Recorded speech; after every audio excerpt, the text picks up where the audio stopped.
Joining us now, Democratic member of the House Judiciary Committee, Congresswoman Pramila Jayapal of Washington. It is good to see you again, Congresswoman. I know that you ended your remarks in the hearing by saying Noem either needed to resign or be fired. Give me your overall impression or what you think is the most important thing you would want your constituents to know out of this hearing. I think the most important thing, Chris, is that DHS is led by somebody with zero accountability, that ICE and CBP are running wild, killing U.S. citizens, detaining U.S. citizens. That's what my question line was about, and locking up people who have committed absolutely no crime. 75% of people that have been detained and are being incarcerated in for-profit jails across the country have committed no crime. And Kristi Noem is a test of failed leadership. That's what I said. That's what I believe. And actually, I think that she does not have a long career here. Her corruption at the agency, combined with the lawlessness of these ICE and CBP agents on display for everyone to see, is going to bring her down. Do you think it will, though? How? What do you think maybe happened today that will change the equation? Well, I think it's been over the last month and a half or so as people have watched the courageous people of Minnesota and really seen Noem, come out, call Renee Good, Alex Preddy, domestic terrorists, refuse to conduct investigations until we demanded it and the people of Minnesota demanded it. And I think that trajectory has been very bad. I mean, look, she's done something quite remarkable, which is she has turned 50% of the country against ICE. There was a brand new poll out saying that 50% of people across this country believe that ICE should no longer exist.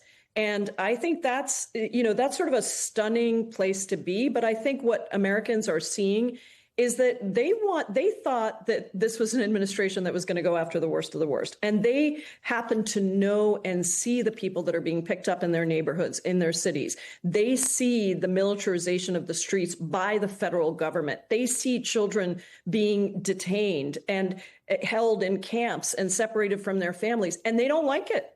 And so once again, people are being reminded that we are a nation of immigrants. We do value the immigrants that are in our country. We want a fix to the broken immigration system legislatively. We do not want the government to go after all of these people on civil immigration offenses. And we certainly don't want our government militarizing our streets, killing U.S. citizens and detaining U.S. citizens. That hearing, as you know, comes as questions are growing over the war with Iran. And I want to play what some of your Democratic colleagues on the Senate side said after being briefed by the Trump administration. They told us in there that this is an open-ended operation that hasn't even really started in earnest yet. There will be more Americans killed. I am more fearful than ever after this briefing that we may be putting boots on the ground and that troops from the United States may be necessary to accomplish objectives that the administration seems to have. You attended the briefing for House lawmakers. Do you share those concerns? I really do, Chris. This is an illegal, unconstitutional war. There was nothing in the briefing given to us about any imminent attack that would have allowed the president to go to war without the authorization of Congress.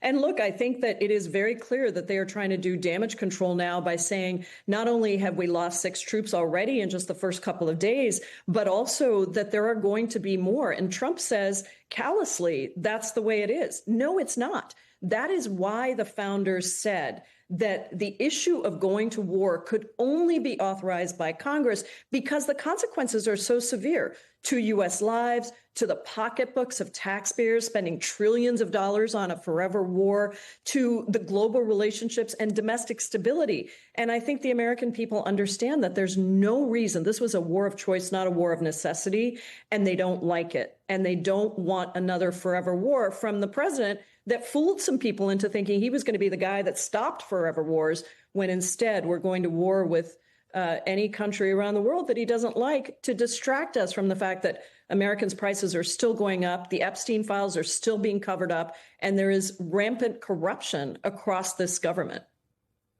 Congresswoman Pramila Jayapal, we thank you for coming out of the hearing to talk to us. We appreciate it.